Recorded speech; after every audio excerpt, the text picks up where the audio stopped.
పొలులు మొత్తంబును పొదరెండ్లలో దూరు. ఆ ఏనుగుల వర్ణన చెప్తున్నాను. ఇప్పుడు భాగవతంలో ఈ గజేంద్ర మోక్షంలో సిరికించెప్పుడు శంఖ చక్రయుగమున్ అనే పద్యము, అలవైకుంఠపురంబులో నగరిలో నామూల సౌధంబులాపలని ఆ పద్యము, లావొక్కింత లేదు ధైర్యం అనే పద్యాలు ముందు ముందు వస్తాయి ఇంకా. కానీ ఇక్కడ ప్రథమంలో వర్ణన చేస్తున్నాడు. ఎందుకంటే ఈ ఏనుగుల యొక్క వర్ణన చేసినప్పుడు అది మనకు పూర్తిగా అవగాహన అవుతుంది.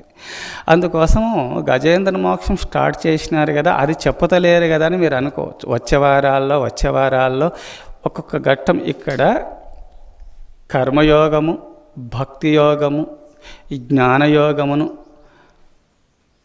ఇంకా యోగ మార్గాన్ని కూడా ఉపదేశించినాడు. ఈ 4 భాగాలుగా విభజింపబడినటువంటిది గజేంద్ర మోక్షము. ఇప్పుడు కర్మసిద్ధాంతాన్ని ఉపదేశించేస్తున్నాడు వేదవ్యాస భగవానుల వారు. దాని సంస్కృతంలో ఉంటే తెలుగులో పద్య రూపంలో లోకానికి అందించినాడు పోతన మహత్తుల వారు. అందుకోసము ఇక్కడ ఏనుగుల యొక్క వర్ణిస్తున్నాడు, అక్కడ భక్తి గురించి వర్ణిస్తాడు. ఇంకా యోగ మార్గం అనగా యోగాగ్ని దగ్ధకర్ములు యోగీశ్వరులే మహాత్మునండరుగక సద్యోగ విభాషిత మనముల బాగుగా వీక్షింతు రట్టి పరము భజింతును అంటాడు. యోగ మార్గం అక్కడ చెప్పబడింది, జ్ఞాన మార్గం కూడా ఆ మధ్యలో చెప్పబడింది. అవి వచ్చే వారాల్లో రాగా ఒక్కొక్క సోమవారం రోజున ఒక్కొక్కటి చెప్పుకుంటూ వెళ్దాము. అందుకోసం ఇక్కడ ఏనుగులను వర్ణిస్తూ ఉన్నాడు. ఏనుగుల యొక్క వర్ణన, పొలులు మొత్తంబులు పొదరిండ్లలో దూరు ఘోరభల్లు కమల్ గుహలు సొచ్చు. ఆ ఏనుగుల యొక్క బల పరాక్రమమును చూసినప్పుడు అబ్బో ఈ ఏనుగులు మమ్మల్ని ఎక్కడ చంపుతాయో తొండములతో కొట్టి విసిరి పారేస్తూ కాళ్ళతో త్రొక్కి మమ్మల్ని చంపుతాయని భయపడి ఆ పులులన్నీ కూడా పారిపోయి పొదరిండ్లలో దాగినాయట. చూచారా? పొలులు మొత్తంబులు పొదరిండ్లలో దూరు ఘోర భల్లు కమల్ గుహలు సొచ్చు. భల్లూకములు ఎలంగొడ్లు అవి గుహలలోకి పారిపోయి గుహలలో దాక్కుంటున్నాయి. ఏనుగులు మమ్మల్ని ఎక్కడ చంపుతాయో అని భయపడి ఘోరభల్లు కమలు గుహలు సొచ్చు. భూదారములు నేల బొరి అడలలో దాగు. భూధారములు నేల బొరి అడలలో దాగు హరిదంతములకేలు హరినిచయము. అడవి పందులు అవి ఎక్కువ రంధ్రాలు, బొడియరలు అనగా పెద్ద పెద్ద రంధ్రాలు, భూమిలోనే పెద్ద పెద్ద రంధ్రాలు చేసుకుంటాయి నివాసం పండుకోనుట నిమిత్తమే. దానికి ఎక్కువ భూమిని చల్లగా ఉంటుందని భూమిలో పెద్ద పెద్ద రంధ్రాలు, ఆ భూమిని తోడుకొని అవి నివాసం ఉండటానికి నివాసం ఏర్పాటు చేసుకుంటాయి. అందుకోసము భూధారములు నేల బొరి ఎడలలో దాగు, లోపలికి పోయి దాక్కుంటున్నాయి ఈ మమ్మల్ని సంపద ఏమని భయపడి. హరిదంతములకేగు హరినచయము. ఆ లేళ్ళు జిముకలు అన్ని కూడా భయపడి అష్టదిక్కుల యందు దూర ప్రాంతంలోకి పారిపోతున్నాయి. భూధారములు నేలు బొరి ఎడలలో దాగు హరిదంతములకేగు హరినచయము. దిక్కుల యందు పారిపోతున్నాయి భయపడి. అందుకోసం మడుగుల సొరబారు మహ్యసంగంబులు గండశైలంబులు కపులు ప్రాకు. అడవి దున్నలు ఏనుగులు, అక్కడ అడవి దున్నలంటే ఇప్పుడు మామూలుగా మహిషము అంటే దున్నపోతులు అంటాం కదా, ఆ అడవి దున్నలు అన్నీ కూడా భయపడి నీటి మడుగులలోకి ప్రవేశించి అవి దాక్కుంటున్నాయి నీటిలో, అవి మమ్మల్ని చంపుతాయో ఏమని. మడుగుల సొరబారు మహిషసంగంబులు గండశైలంబులు కపులు ప్రాకు.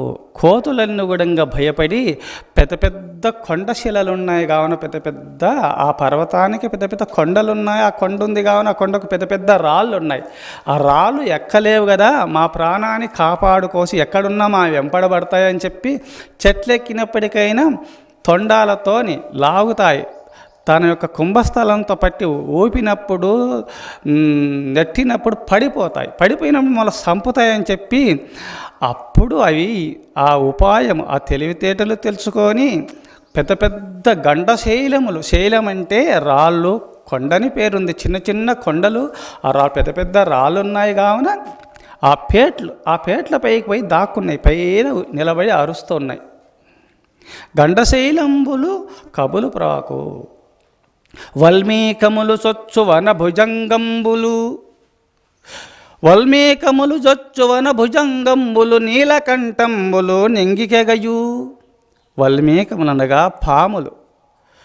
ఎక్కడ మేము వెలుచుండగా ఎక్కడ కాళ్ళతో త్రొక్కి మమ్మల్ని సంపుతాయని భయపడి ఆ వల్మీకములు పుట్టలల్లో పోయి దాక్కుంటున్నాయి. నీలకంఠంబులు నెంగికెగయు.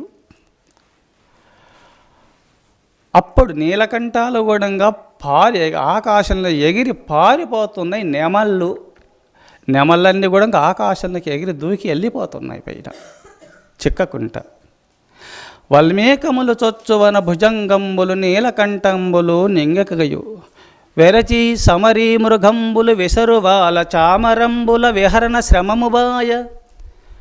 భైద పరిహేళ విహరించు భద్రకరుల గాలిపారిన మాత్రాన జాలి బొంది అని వర్ణించినారు. అనగా ఇక్కడ చమరీ మృగాలు అని ఉన్నాయి. చామరములు అనగా మీరు విన్నారు. మహారాజులకు కూడా కూర్చున్నప్పుడు, సింహాసనం పైన కూర్చున్నప్పుడు ఆ సభలో అక్కడ విసనకర్రలు అంటారు కదా, చామరములు. దానికి పెద్ద పెద్దగా వెంట్రుకల్లాగా తెల్లగా ఉంటాయి. కుచ్చు ఉంటుంది. ఆ కుచ్చును బట్టి వీసుతుంటే పెద్ద గాలి వస్తుంది. ఆ గాలి ఆ చమరీ మృగాలకు కొంచెం పరిగెత్తలేవు. ఈ పాపము అవి పరిగెత్తలేవు. అమాయకమైనటువంటి ప్రాణులు చమరీ మృగములు. అవి ఎక్కడికి పరిగెత్తలేక శరణాగతి పొందిన ఏనుగులకు, మమ్మల్ని రక్షించండి, మమ్మల్ని ఏమనకండి, మీ సేవ చేస్తాము, మీకు దాసులుగా ఉంటామని చెప్పి ఆ తోకలకు ఇప్పుడు విసనకర్ర ఉన్నప్పుడు, చామరములు ఉన్నప్పుడు తోక వెంట్రుకలతో పెద్దగా ఉంటుంది. ఇప్పుడు మాల అల్లినప్పుడు గుత్తి ఎలా పెద్దగా ఉంటుందో తోకలకు ఆకళ్ళు గుత్తిగా ఉండి వెంట్రుకలు చాలా పెద్దగా ఉండి దాంతో వేచినప్పుడు పెద్ద గాలి వస్తుందన్నమాట. అందుకోసము మమ్మల్ని బాధించకండి, మమ్మల్ని చంపకండి, మీ శరణాగతి పొందుతున్నాము, మీ సేవకులము, మీరు ఏ చెప్తా తింటామని చెప్పి ఆ తోకల ద్వారా ఆ వింజామరముల ద్వారా తోక ద్వారా ఊపుతున్నాయంట చమరీ మృగాలు ఏనుగులకు. ఏనుగులు మాకు సేవ అంటే ఎండ కాస్తూ ఉంటుంది, గాలి తక్కువ ఉన్నప్పటికైనా గాలి వేయించటానికి సేవకులు దొరికినారు. మిమ్మల్ని ఏమను అట్లా మా సేవ, మమ్మల్ని గాలి వేస్తే చాలు, మాకు వింజామరముల ద్వారా మా గాలి వేస్తే చాలని చెప్పి కరుణిస్తూ గమ్మున ఊరుకున్నాయి. భయద పరిహేళ విహరించు భద్రకరుల భయము లేకుండా విహరిస్తున్నాయి. గాలి పారిన మాత్రాన జాలి పొంది, దాంట్లో గాలి పారినంత మాత్రం జాలి పొంది సేవకులై భృత్యులై సేవ చేస్తున్నాయి. తోకలని వింజామరముల ద్వారా వీజుతూ ఉన్నాయి. అందుకు అట్టి పరాక్రమవంతమైనటువంటి ఏనుగులు అన్నమాట, చాలా గొప్పవి. అందుకని కారణ జన్ములు కావున ఆ విధంగా వచ్చేసి మరి ఆ సరస్సు, ఆ పాల సముద్రంలో ఆ త్రికూటమనే పర్వతం ఉన్నది. ఆ పర్వతము పైన మరి ఇవన్నీ పుట్టినాయి. ఈ పుట్టిన తర్వాత ఆ విధంగా దాంట్లో వర్ణిస్తున్నారు. ఇంకా వర్ణన ఉంటుంది. ఇంకా పుణ్యాత్ములే కదా వాళ్ళు. అట్లా పెడితే కానీ మంచిదే, పెట్టండి. దేవాలయం పైన కూడా పెట్టండి. పెట్టేసినారు కదా. అంటే ఇప్పుడు మన విగ్రహ ప్రతిష్ఠ చేసినప్పుడు పైన పెట్టేసి నీరు పోయాలంట. 108 కుండలు 100 కుండలు నీరు బాగా చేస్తారు.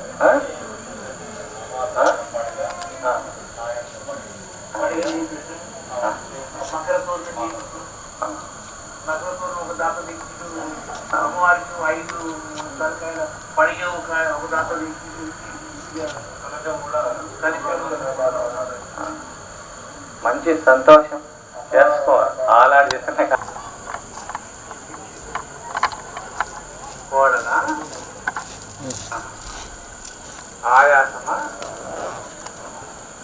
సరే మళ్ళీ శివానంద స్వామి మందులు నేను చెప్పిస్తాను. ఆయాసమే కదా,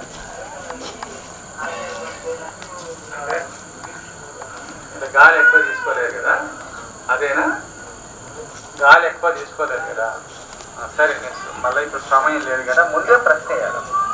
అది దానికి ఏం కాదు, జలబస్ అనేది మీకు చెప్పినా కదా, ఇప్పుడు నీరు బాగా తాగేసి కొంచెం ప్రాణాయామం చేసుకోండి.